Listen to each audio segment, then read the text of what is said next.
门给我串的啊！全是石块，认真点儿，继续。到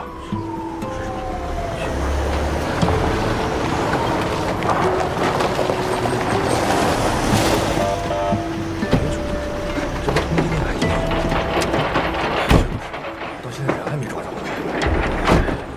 这要是这光棍，下手也太狠了，这他妈得多大仇啊！这是。周队啊，这片儿全是石块，我们已经发6袋了。6袋？对啊。啊，对，这是新来的啊，叫那个叫什么？叫周书童。啊，哎，谁呀？小徐，来几瓶水。现场在哪儿啊？等会儿。等什么呢？一会儿见着啊，叫关老师。你是说关宏峰关队长吗？他现在已经不是咱队长了，周队把他请过来当顾问的啊。知道吗？可是我们警校的传说。快点啊！知道吗？他就是福尔摩斯，还有柯南。我们老师，给周队拿一瓶。好嘞。我们老师天天把他的案子当典型案例给我们讲。他现在就是那个华航纵火案，你知道当日击凶，还有那个319大案也是3天告破。然后这所有工作人员多少？一共100多人。100多人。对，具体的我得忘了。他报的。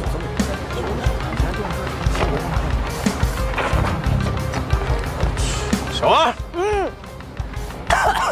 来了。贴这儿了。快点！哎，看看！哎呦，来了！那谁，把杵下来，快213灭门惨案犯罪嫌疑人几点？什么时候？今儿早上8点。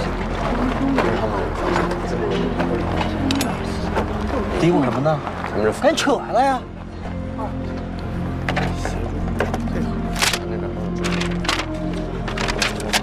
没有这个。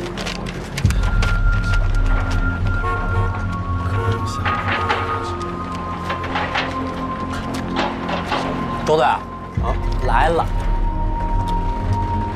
行嘞，好，那你们先忙啊，晚上再聊。让一下，来，让一下。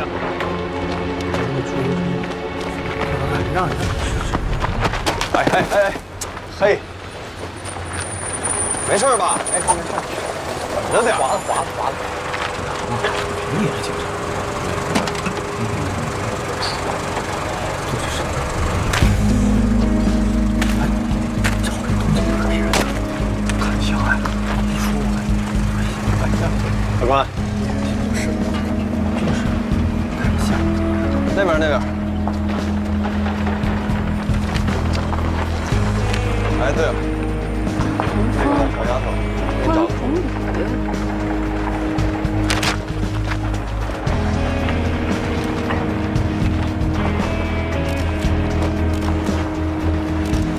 哎，这快！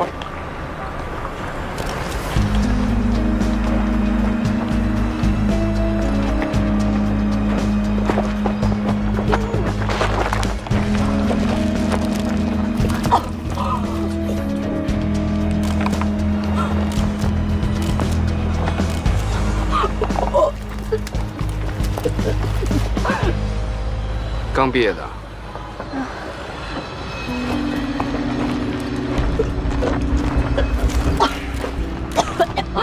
吐就习惯了啊。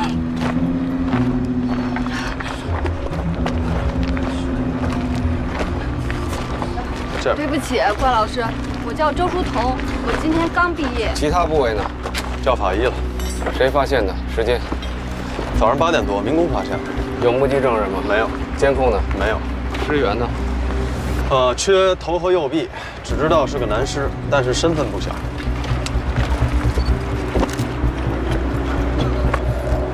哎，你们先把这些拿回队里再说吧。好的。毕业生。啊。阿道，关老师，我叫周书童。你怎么看？我问你了。哎，你造型，赶紧说话。北边是环线的公路，然后东西两侧都是附近的居民楼，这儿的隔音肯定不好，所以不适合分尸。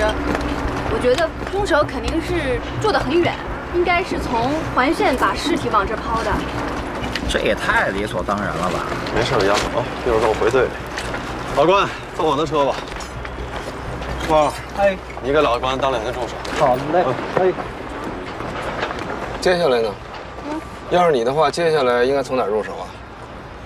尸坑里的脚印，我看见他们都已经建模取样了。我觉得如果再分析对比一下，也许会有新的。老关，一茬不如一茬啊！你当初也没比他强多少。哎，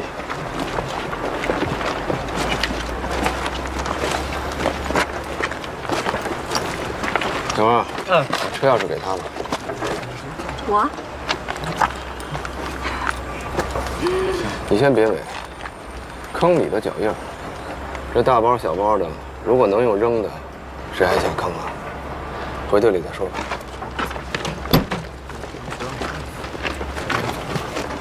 哎，前面车，挪一挪啊，往前开。来，前面这车，动一动，先走。小周，稳当点啊！好嘞，拜拜。快点啊，赶紧的！哎，快点，等一下。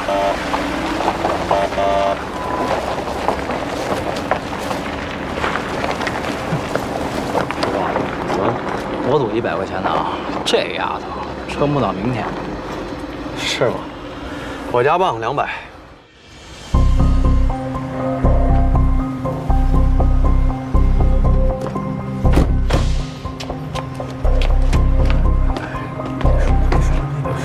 关队。我已经不是你们队长了。那是关队吗？他坏了，确实。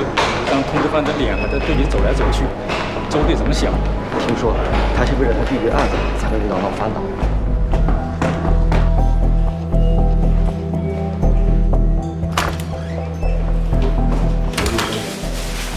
你们，山徐，这是我们原来的支队长。哦，您就是关队啊？我来帮你吧，快点。那小徐，你先出去吧。啊，好。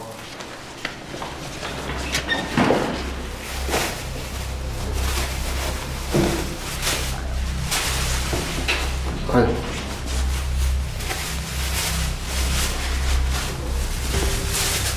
左腿完整。骨盆部分生殖器被切除，部分内脏缺失。左腿完整。左右脚完整，右腿完整。这就是整个尸体的全貌，咱们开始吧。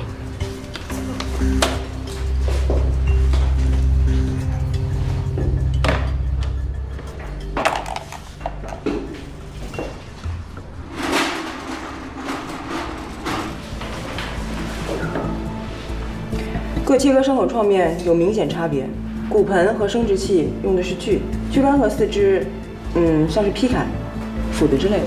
指甲内有污垢，但没有见到皮肤角质层类的残留，似乎没有防卫性伤口，可见部分也没有致命性的创伤。毒死的。毒物检测需要时间。都给我。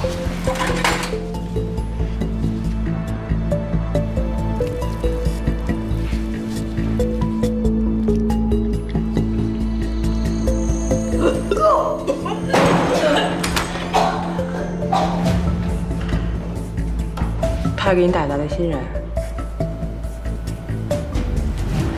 能坚持到现在不错了。已经是第2次了。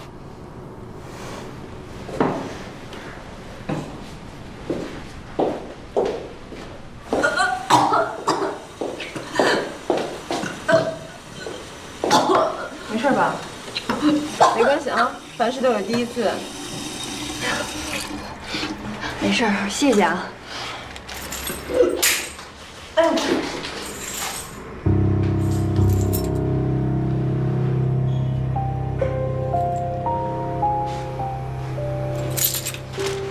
不是你的关老师。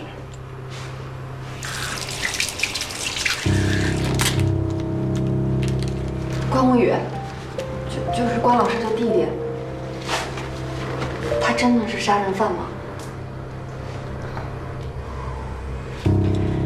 是不是跟你没关系？你做好自己的分内事儿。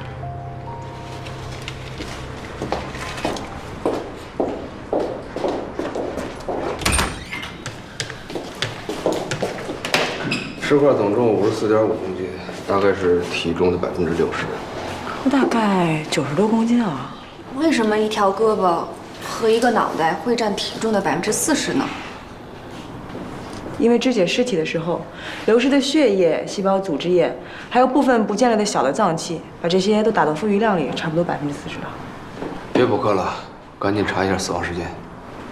工地的温度和相对湿度是多少？啊？现场勘验记录应该在技术队吧？我去拿。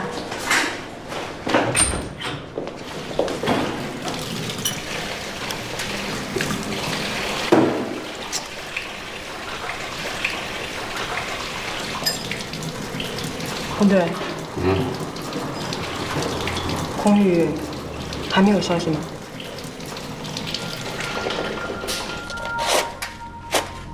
没有。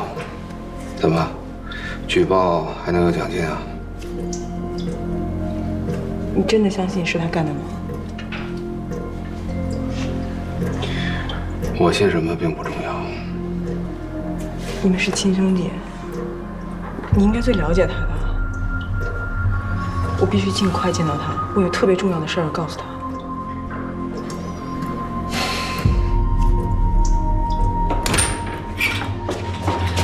现场勘验记录的案发地温度是17度，相对湿度是37%。那死亡时间超过24小时了。能再具体一点吗？尸体已经被肢解成这样了，肝脏和直肠的温度都不可靠，得做病理测试。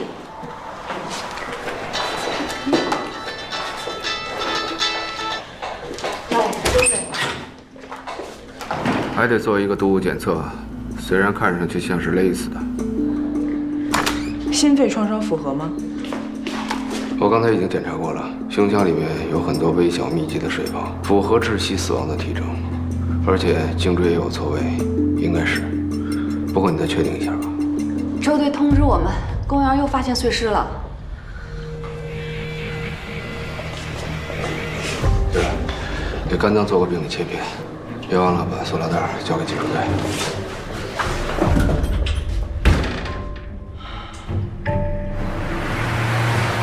能不能再快点？我赶时间。这车太多了。停车，靠边停车。哦。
发现同一段关宏宇，发现同一段关宏宇，现在正挟持一名年轻女子逃亡，请求支援，请求支援！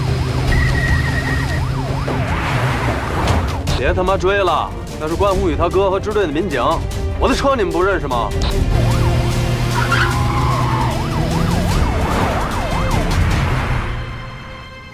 峰哥，这儿！实在是不好意思啊，那帮都是新人，不懂规矩。谢谢啊。没事。怎么样？那，喂，我是刚才往您家送外卖的，我的工牌是不是落在您家里了？工牌号是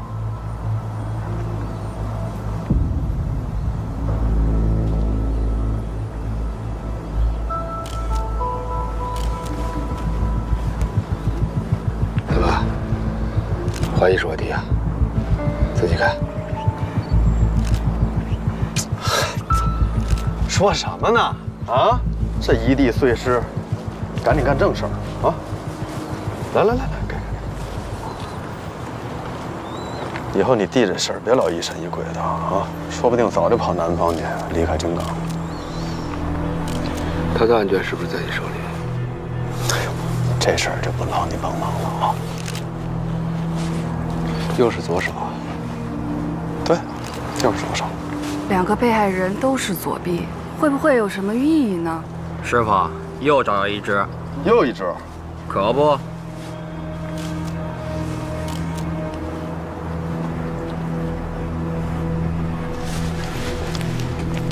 这2只左手。他死杀了。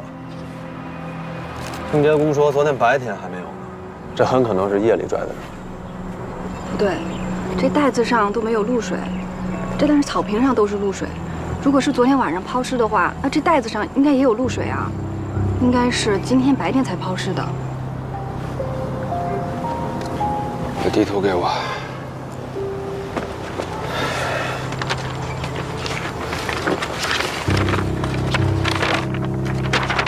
刚才那个尸块在哪儿发现的？差不多就在这儿。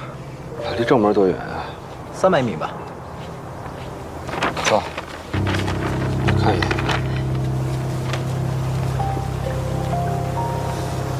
扩大范围，再好好找找。好嘞。来合景啊！去前面看一下有没有监控视频。那您呢？我去看看后面。好。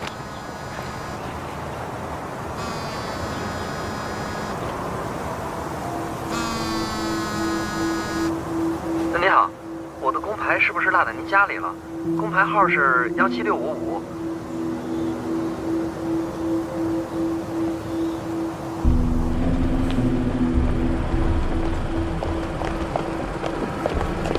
哎，你这人怎么这样啊？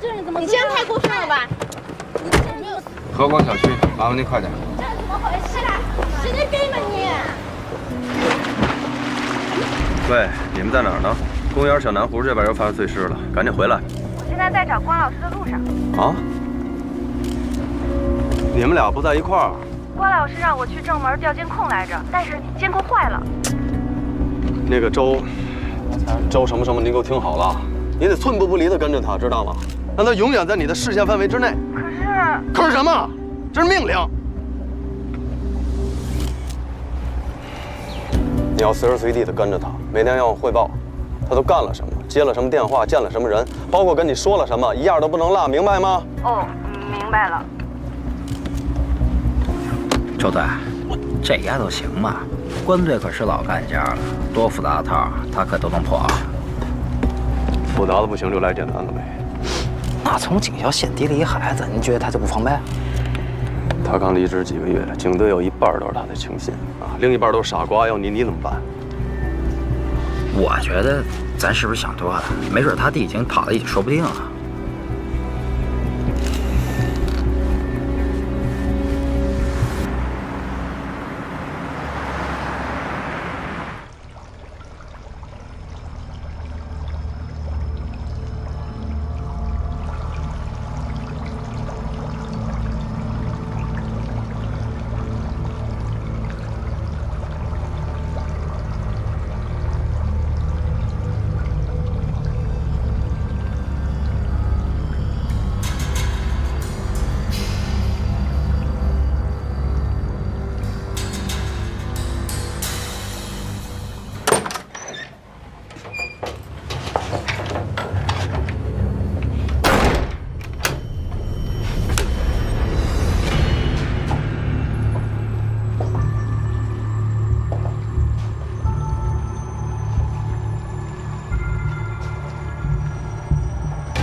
找我呢？吓一跳吧？哎，来，快来呀！别愣着，看我准备了什么。嘿，今天呀，是我正式回归大自然的特殊的日子，所以必须庆祝一下。我呢，准备了这顿饭，咱哥俩好好喝一个。来坐呀，别耗着，来快快，饺子都凉了，吃一个。累了吧？哎呀，来吧。谁他妈叫你叫外卖的？你想死别拽着我。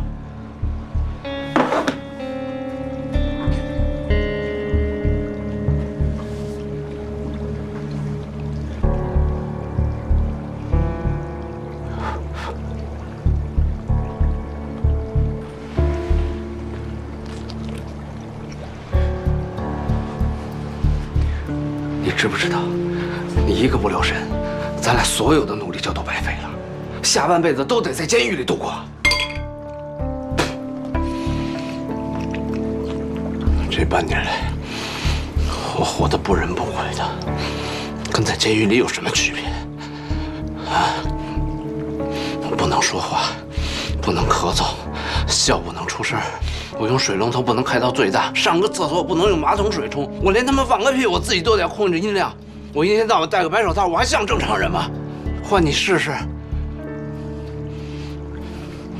你干脆把我给叫上去得了，反正待在监狱里比待在这儿舒服。打呀，往死里打，反正打我就跟打你一样。咱俩现在是撇不清了。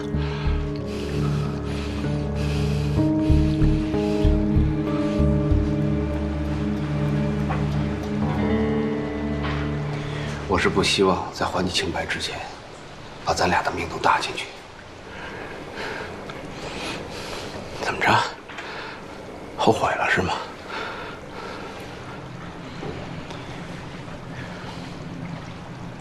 我的手机做了防跟踪窃听处理，所以看不到来电显示。以后你在外面别给别人留这个号码。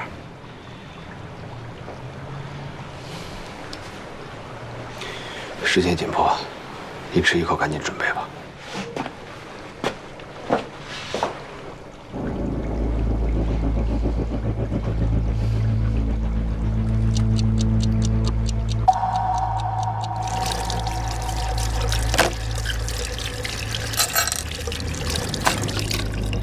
我那个安全在周迅手里吗？不确定。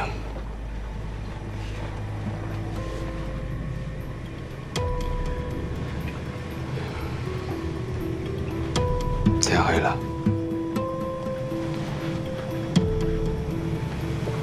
哥，你这个黑暗恐惧症得赶紧治。要是前几个不行，就换个更好的心理医生啊。我的事儿你就别操心了，不是我要管啊，这每天跟你开着灯睡觉，太影响我休息质量。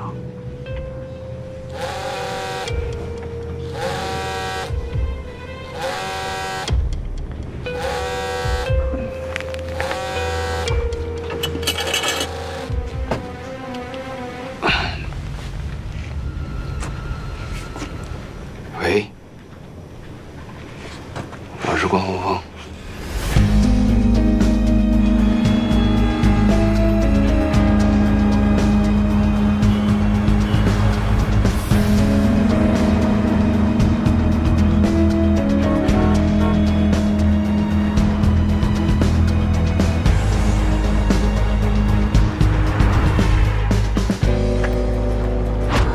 哎，哥，你听我说，你相信我，我真的没杀人，没杀人。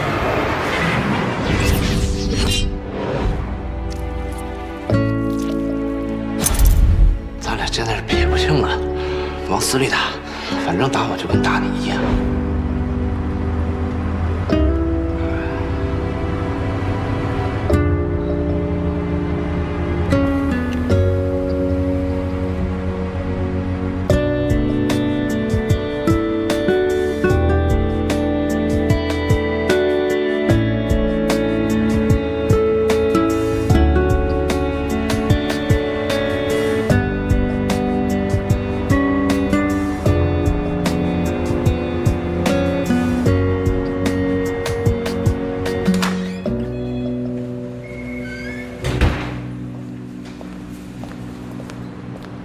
哎，亚楠，老关来了吗？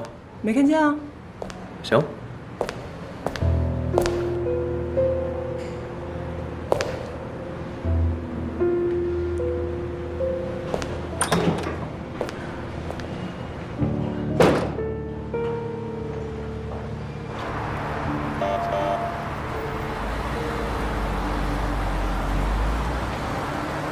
关队，关队，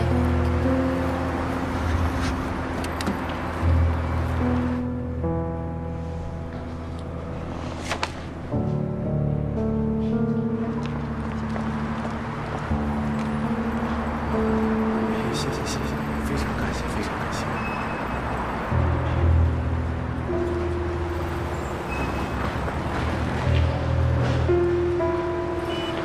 关队，关队。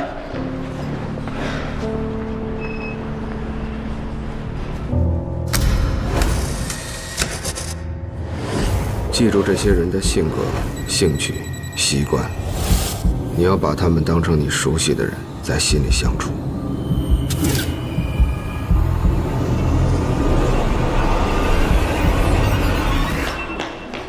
关老师，你终于到了，大家都在等您呢。这是今天新来的实习警察，叫周书彤，是周巡派来的助手，其实是来监视我的。不过这孩子刚毕业，只是完成领导的任务，不用太为难他。走吧。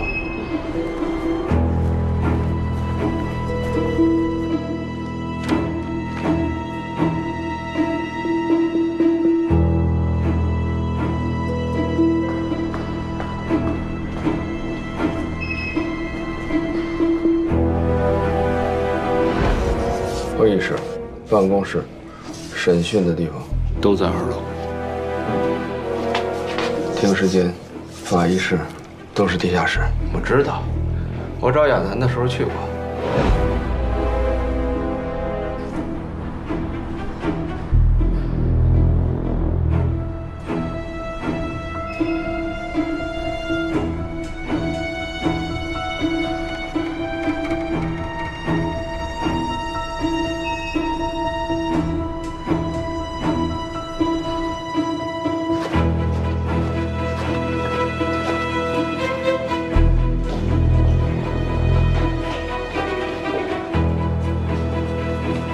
3楼，枪械室、技术部、档案室。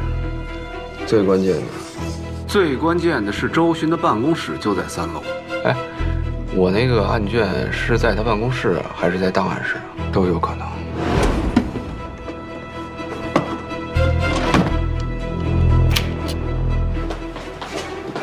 来了。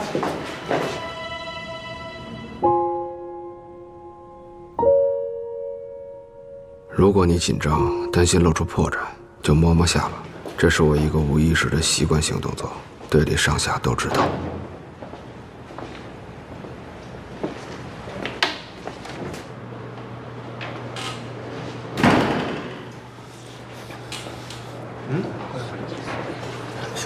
关队了。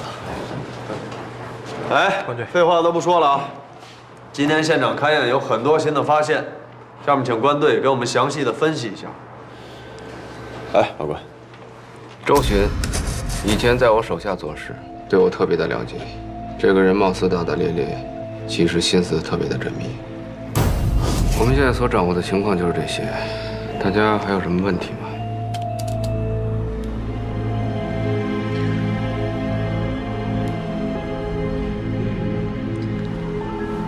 郭老师啊，为什么是41号鞋呢？因为吧，工地上发现的第1起案件里，尸坑周围有几组脚印，其中一组穿41号鞋的，应当就是凶手的足迹。这几组脚印里，您是怎么知道哪组是凶手的呢？你记得我们在学习的时候分析过类似的案例，几个包裹。每个包裹都10几公斤，拿着这么沉的东西，凶手的脚印肯定要比其他人的更深。况且正常人走路都是前深后浅，脚掌先着地，但抛尸的时候，重心自然转移到了脚跟的位置，所以尸坑边上留下凶手的脚印是前浅后深，以这个作为标准，就不难辨认出凶手的脚印。那凶手的身高，你也是通过足迹来推算出来的吗？是的，通过凶手步伐的间距，可以推算出他的身高。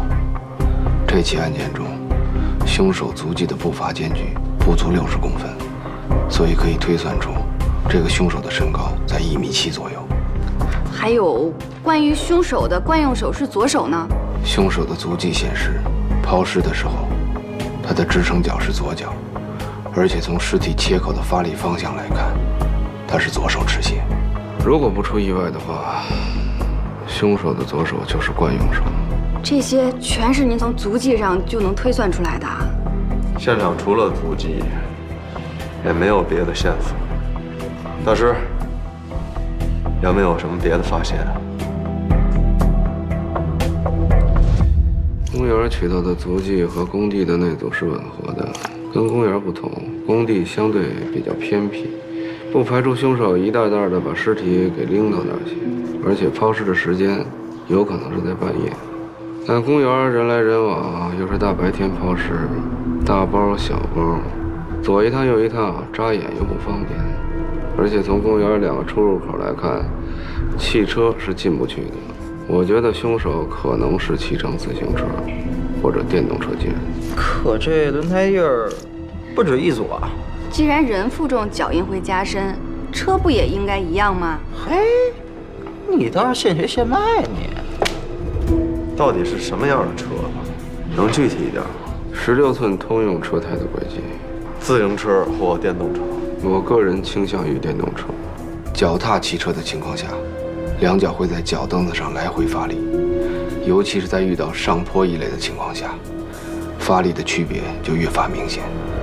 所以从部分路段对轮胎痕迹的取证来看，车辙印的深浅始终没有明显的变化，也就是说，看不出来脚踏车发力的痕迹，是电动车的可能性自然就更大。关老师，我还有一个问题。啊，你说。就算是凶手骑着电动车出入，可他拎着，或者是拿着那么多包东西，那不也挺扎眼的吗？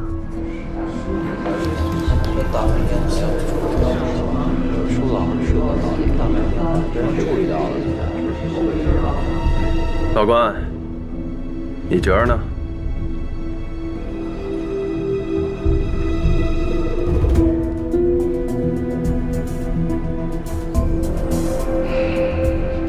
如果他们问出你回答不了的问题，哎呀，行了，哥，我跟你学了这么长时间，一直都是纸上谈兵，今天终于可以出去练练手了。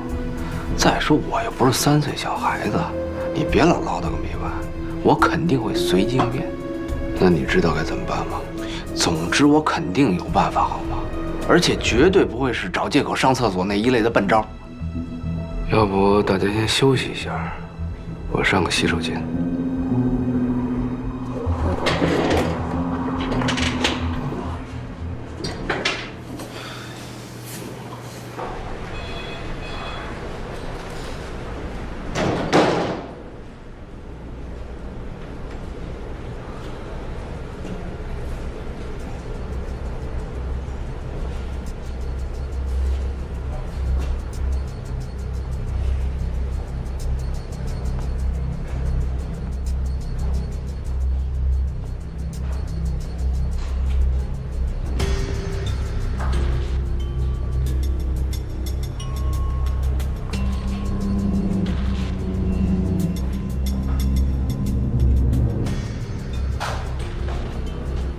哎，关队，关队，正找您呢。抛尸袋的结果出来了。啊？要不您不忙的话，我带您去看看。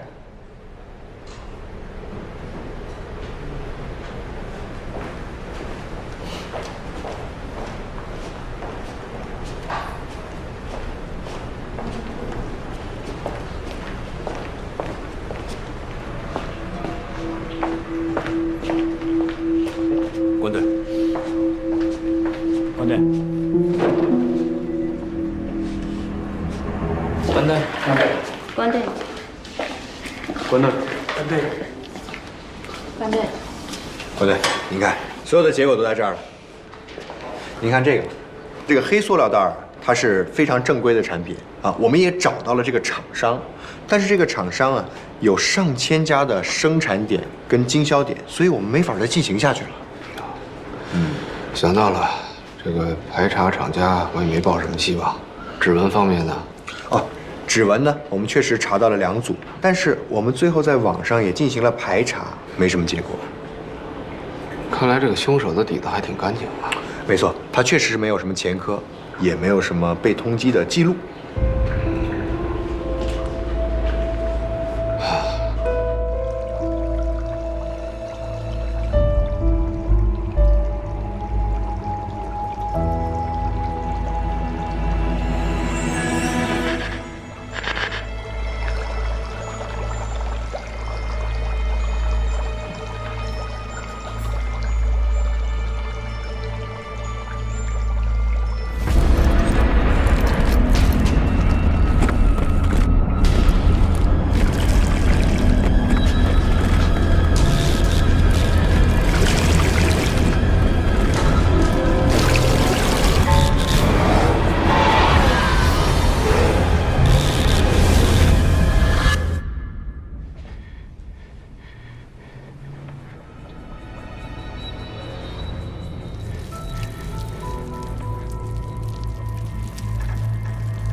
棍队，您在这儿呢？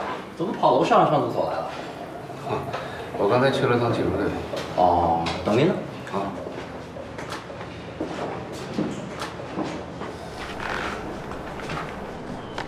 这么久，没事儿吧？啊？这小区垃圾桶又发现碎尸。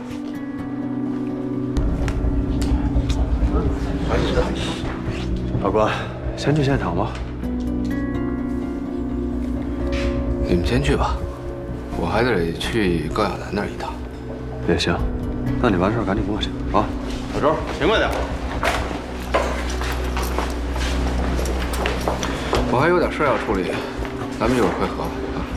郭老师，还是一起吧，我给您打打下手也好啊，是吧？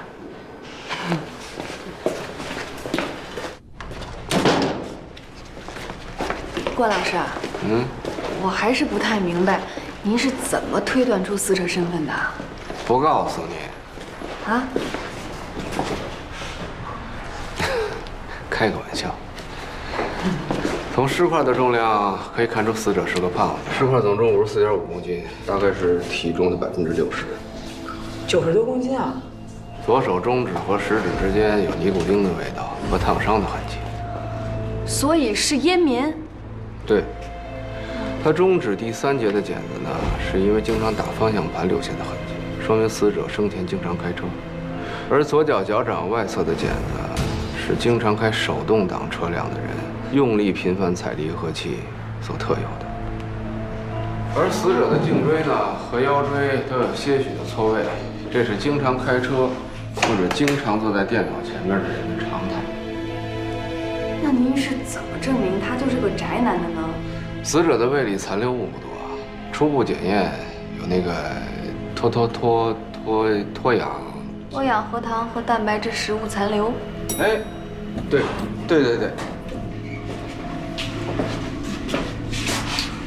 而且啊，死者胃里呢有乙酸的气味，其实啊就是亚硝酸盐。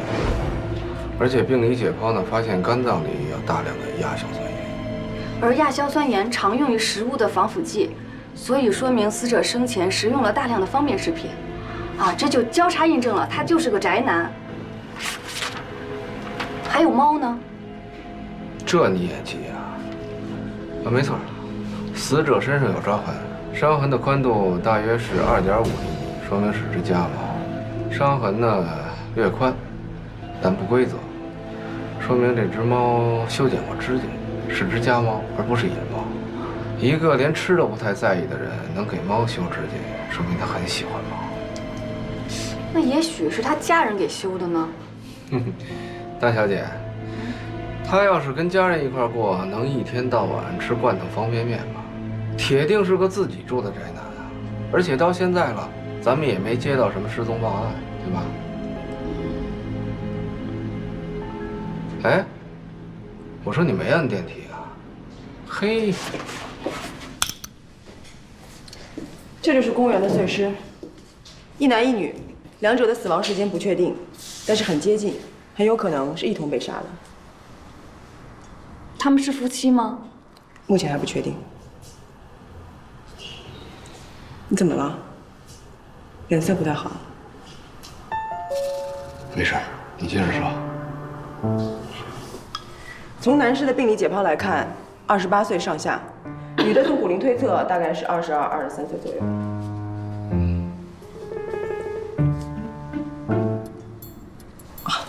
好吧，我知道骨龄测试的倒推法可能不太精确，所以还需要进一步检验。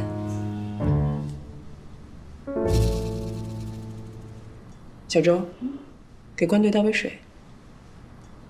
哦。你怎么了？见尸体比见老婆还亲的人，搞得跟快吐了似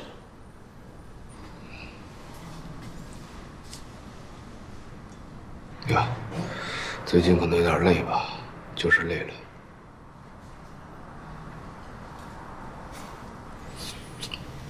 宏宇，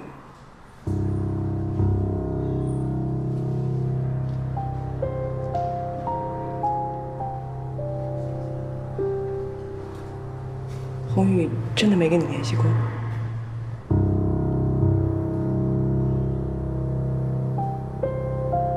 我真的有事要跟他商量，这事不能再拖了。你也不想他后悔，对吗？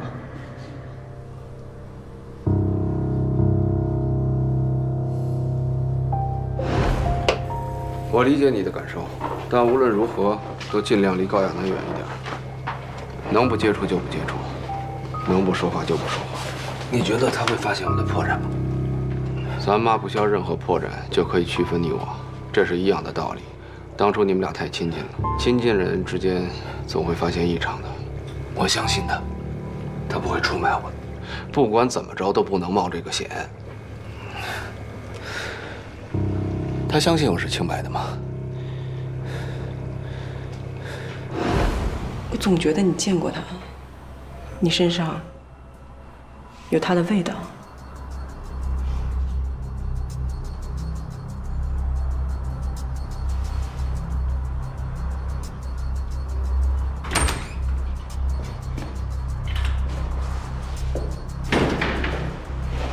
男性尸体各部位均无致命伤，也没有防卫性伤口，但是女性左臂有多处淤伤。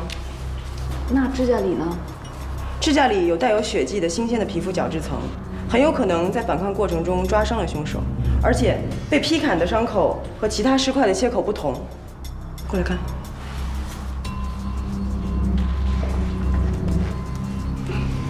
创面皮肤是内收，不是外翻的，也就是说，被砍下左臂时，女的应该还活着，身体的自愈系统仍旧在运转。目前就这些。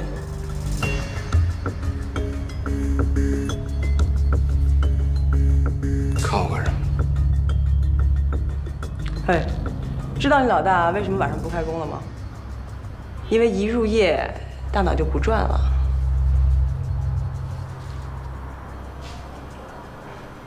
行吧，先跟周巡会合吧。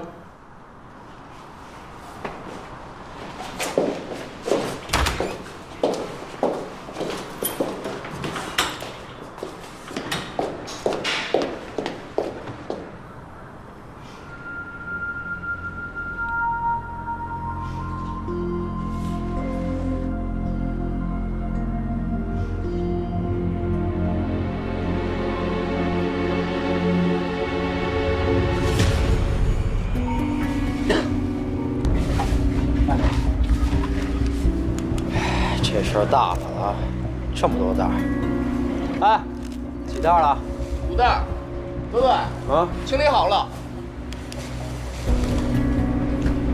这回能拼个全部尸体。那得看高亚楠他们了。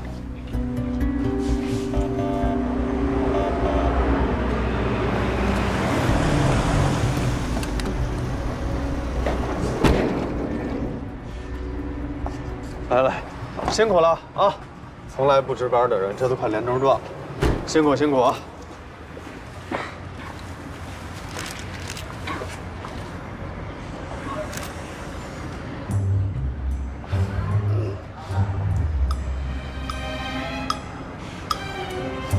哦，那个，对了，那个小王他们那个都问过了，没有目击者。对面是什么呀？这么吵？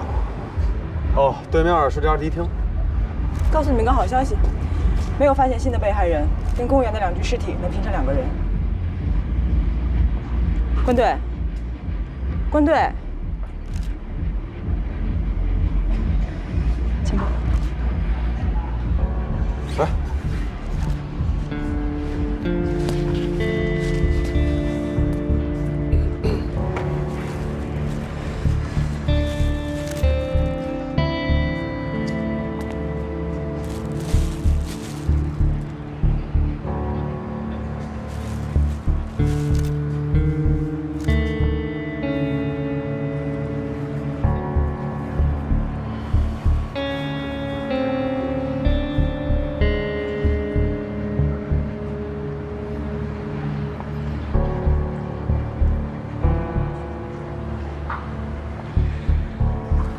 要不拉走吧？啊，郭老师，您不看了？哦，也行，也行，也行。好，那个亚楠，那辛苦你们了啊！老关，累了哈，辛苦辛苦辛苦啊！累了，好，好，好，辛苦啊！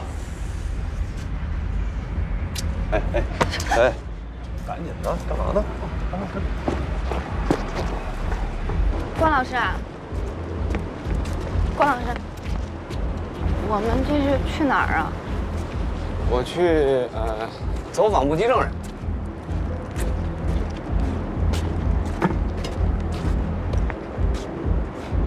你也要去啊？哎，我跟你说啊，我去那地儿可乱，什么人都有，你想清楚了。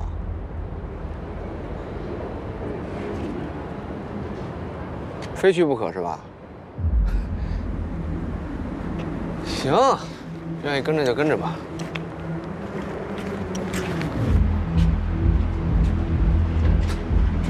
关老师，关老师，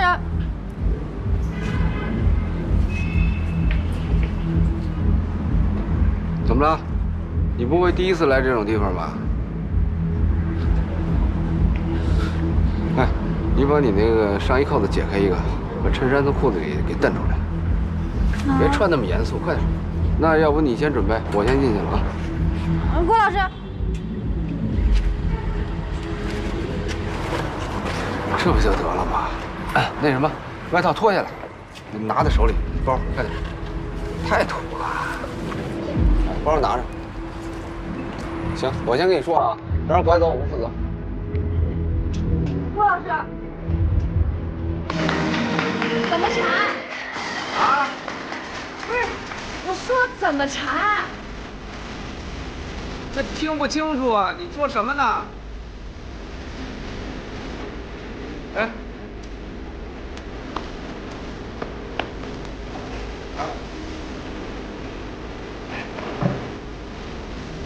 别抱着呀，把包放在椅子上。你好，需要点什么？哦，给这位女士来一杯长岛冰茶，我要1大杯格兰菲迪。好嘞。关老师，我喝不了酒。行了，你听我说啊，你不是要跟我学东西吗？我告诉你啊，第一件事就是到什么地方做什么事情，明白吗？啊。大叔长这么大，跳舞呗。走呢，赶紧呢。那就跳吧。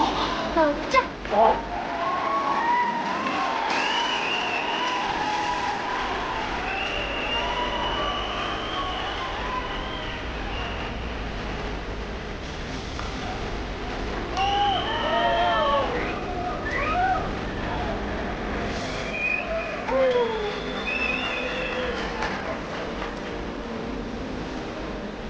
美女，一个人啊？啊，干嘛？跟你说话呢。哎，你好，您这可以开发票吗？哎，那您好，您给我开一张吧。哎，别走啊！你干嘛呀？还要喝一杯呗？哎，还挺厉害。哎，干嘛呢？别动手动脚的。哪儿的呀？我开的。啊？什么价啊？200，不开发票。糊弄小孩呢吧？啊，去那边去！不，让你滚，听见没啊？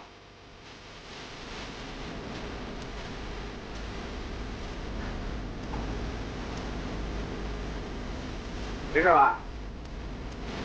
看那边了吗？瞎点什么头？我说看见那保安了吗？看他站那位置了吗？正好对着对面的垃圾场，他只要不是瞎子，就不可能什么都没看见，明白吗？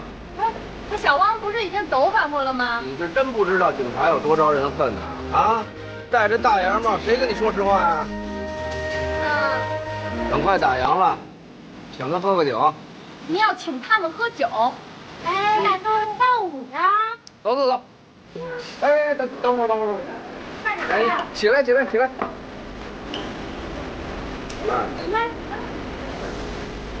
哎，放松点啊，别穿得这么古板。郭老师，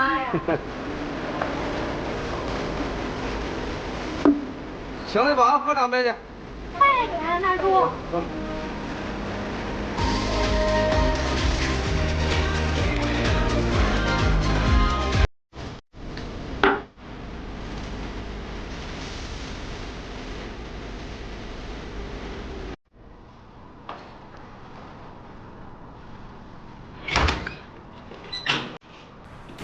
怎么样了？快了。太惨了啊！杀人就算了，还给大写8块。哎呦，这孙子跟关宏宇有一拼啊！好，关宏宇杀了人家一家子，连小孩都没放，太惨了。那个。哎，我是想问问，关宏宇被通缉之后，又和你联系过没？我们早就分手了。你看你呀，哎呀，我这不例行公事的问问吗？这是你第8000次找我例行公事了，周队。这真假的，太夸张了。他要是万一跟你联系的话，一准儿先告诉你。对，哎，好。哎，亚楠。有水吗？啊，给你倒一杯。好。吃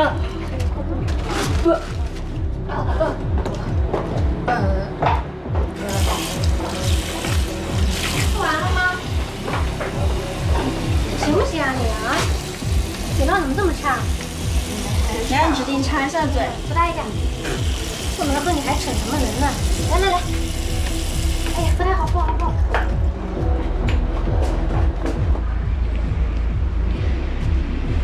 哎，大叔，大叔，哎呀，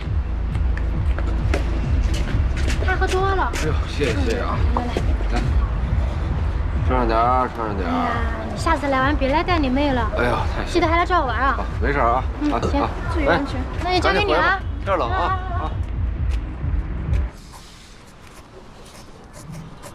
哦，醒了，我睡着了，我。听好了。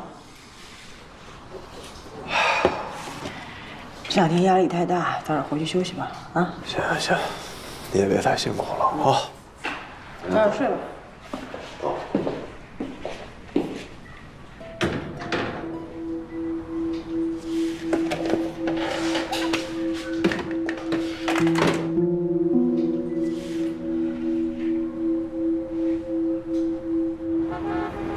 郭老师，那他怎么着呀？那个保安啊，真看见了。看见什么了？不是的，是一个戴着摩托车头盔的男的，然后穿着一个橘色的，不对，红色的。几点钟啊？9点。保安说了，哎，反正他那个摩托车头盔是红色的。你是说，一个穿着艳色服装的摩托车手？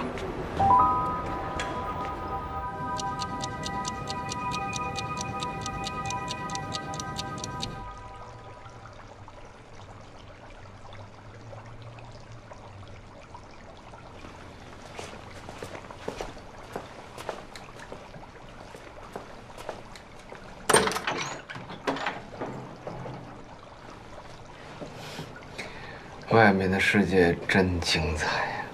赶紧进来。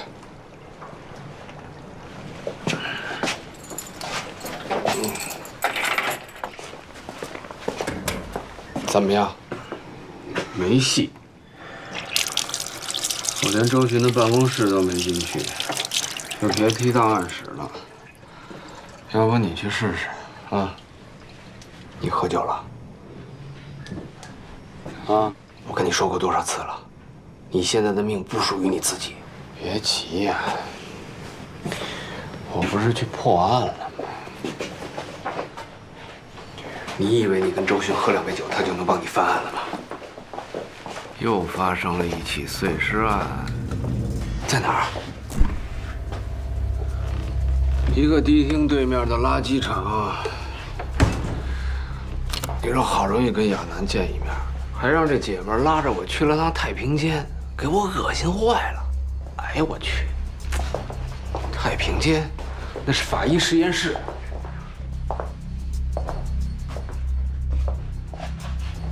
哎，随便吧，反正想起来我就想吐。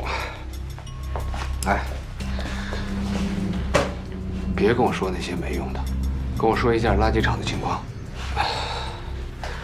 现场黑塑料袋5袋，刚好跟公园那起案子能凑上2全乎人。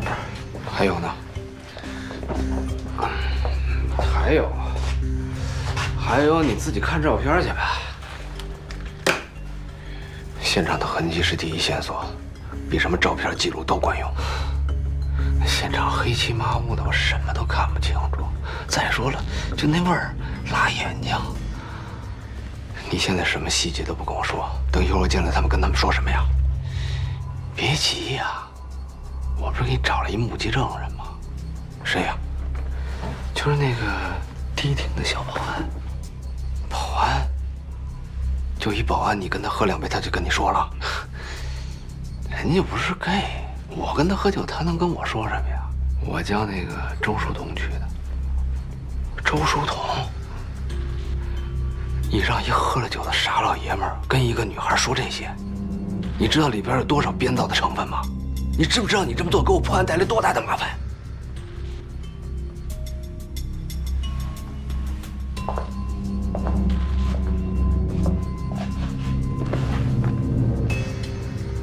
我出去又不是给别人破案，可我是。我说你现在到底顾哪茬啊？是我的清白重要还是办案重要啊？我刚一进门，你怎么不主动问一下我找没找着案卷啊？你竟然为了自己的安全，不管别人的死活。你知不知道，你随便一个小错误，今天就有可能多一具尸体。我现在自顾不暇，我不像你有闲心顾别人的事儿。像你这种自私自利的人，根本就不配做警察。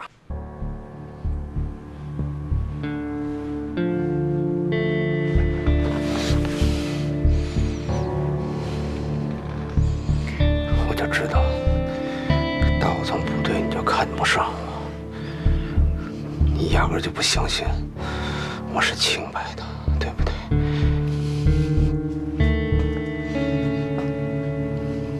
我是警察，只相信证据。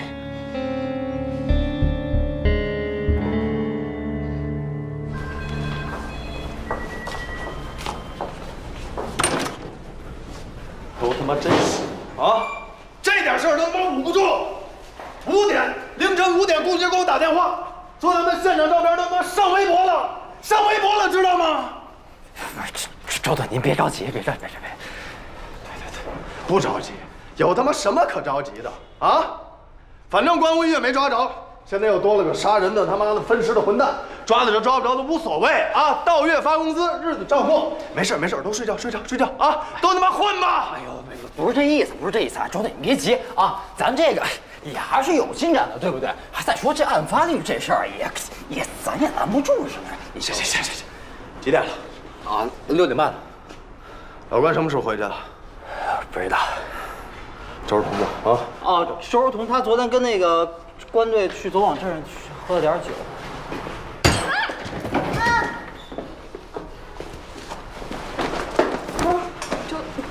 周队。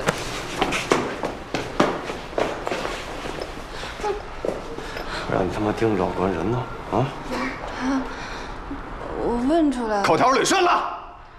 他送我回来了，就总得让人补个觉吧。关队是来帮忙的，又不是你的下属。赶紧把他给我找回来！再有一次你他妈从哪儿来给我回哪儿去啊！这不是你睡觉的地儿！看什么？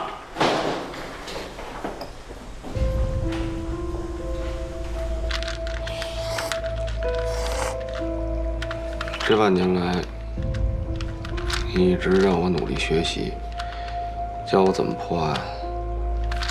为了我的清白，你连工作都不要。其实，咱俩这么白天黑夜的倒，你挺冒险的，我心里都清楚。就是我这半年来也没什么长进。以我对周巡的了解，他肯定把你的案卷藏得死死的。他现在请我出来帮他破案，就是想盯死我，抓住你。这叫扮猪吃老虎。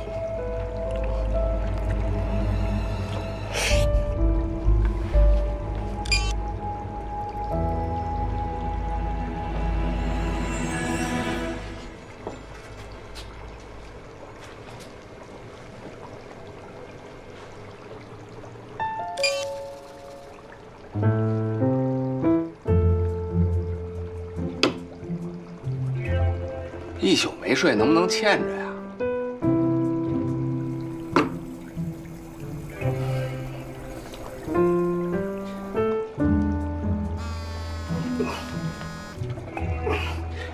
喂，老关，这回我是真有点顶不住了，这网上可都传开了。我知道，刚才我已经在网上看到了。我知道你刚回去没怎么睡，谁让咱命苦呢？啊，你就稍让一会儿吧。我这就过来。这什么也听不见。电话定位好了。这次关队定位在了芬兰。我靠，又跑芬兰去了，打一枪换一地儿。哎，是吧？也不是咱不行，这肯定是做了反监听和反定位装置。老刑警吧，能做到也不奇怪。能做到是没什么奇怪的，问题是他为什么要这么做？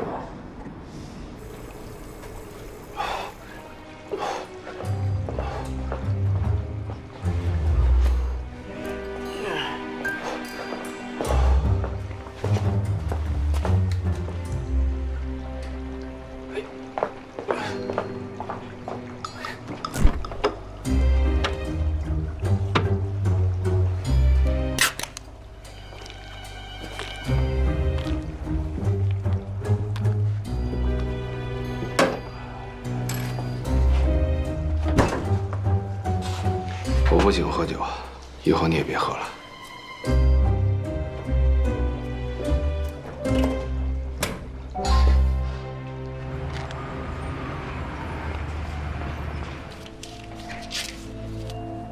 是不是压力太大了？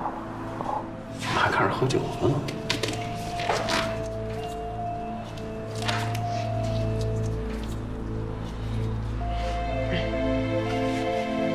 2号、3号尸体已经完整了，男的28岁左右，1.81米，100公斤；女的23岁左右，1.62米，52公斤。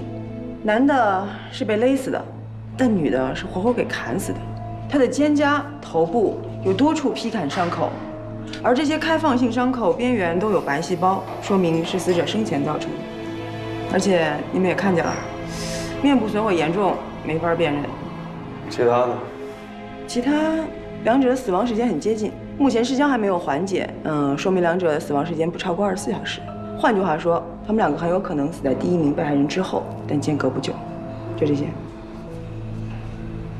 有什么线索吗，老关？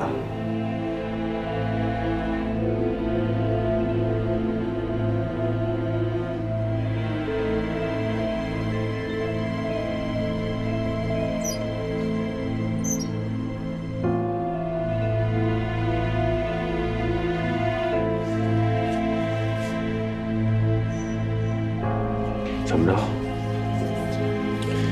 咱俩出去聊聊吧，做个简单的器官解剖。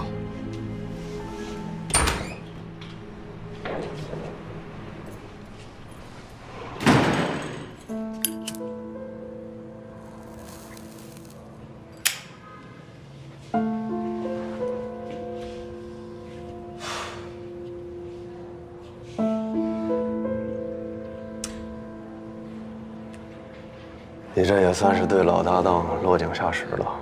我以为你骨子里还是那个有正义感的好刑警。我也以为你还是原来那个好兄弟。行，开个条件吧。我要看我弟弟那个案子的案卷，所有的现场勘验记录、监控录像、尸检报告，跟这个案子有关的一切我都要看。把这些都透露给你。 这雷我可背不动，我不强求啊。不过你要想清楚，有些雷远在天边，有些雷近在几个小时。如果一会儿再出现新的石块，我看你怎么办？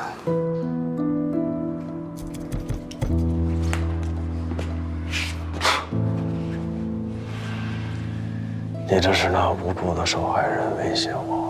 我这是拿拯救无辜受害人的生命换取我弟弟的清白。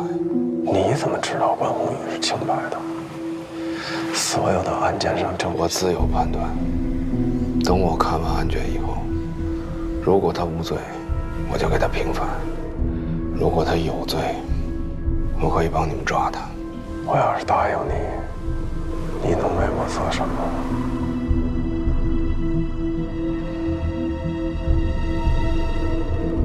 24小时，抓着凶手。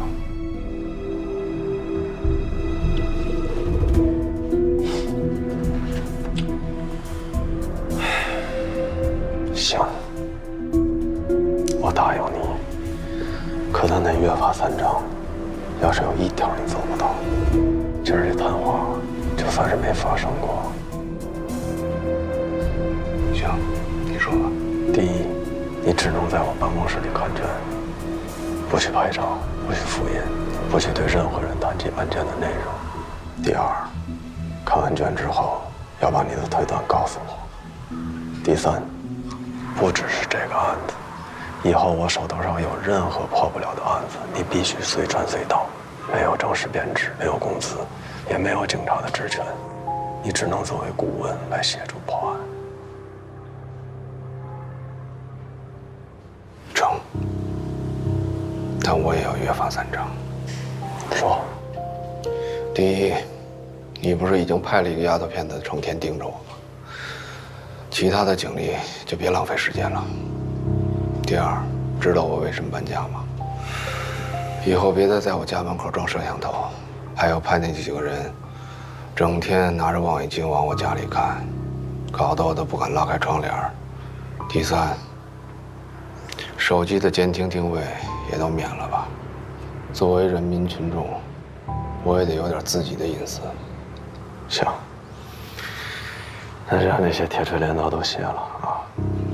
再说了，这些玩意儿在你那儿不就形同虚设吗？我这也是例行公事。那就算说好了，君子一言，驷马难追。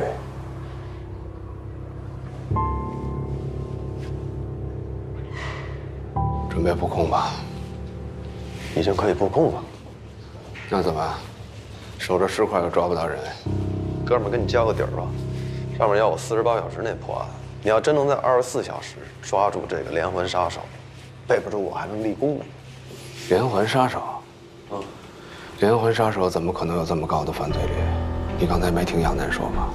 谋杀与谋杀之间的冷却期已经短到了忽略不计的程度。这是个典型的狂欢性谋杀犯。什么意思？你还没明白吗？24小时不是上面的时间，也不是咱们的时间，而是下一名被害者的时间。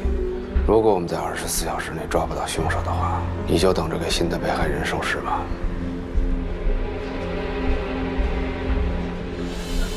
兄弟们，目前这个抛尸案形势很严峻啊。咱们的官队虽然人在对外，但是他的心……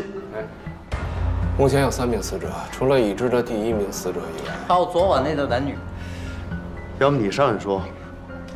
虽然我们没有时间通过市局技术队做 DNA 比对，但不出意外的话，第2名被害人和第3名被害人应该是兄妹，2人共同居住。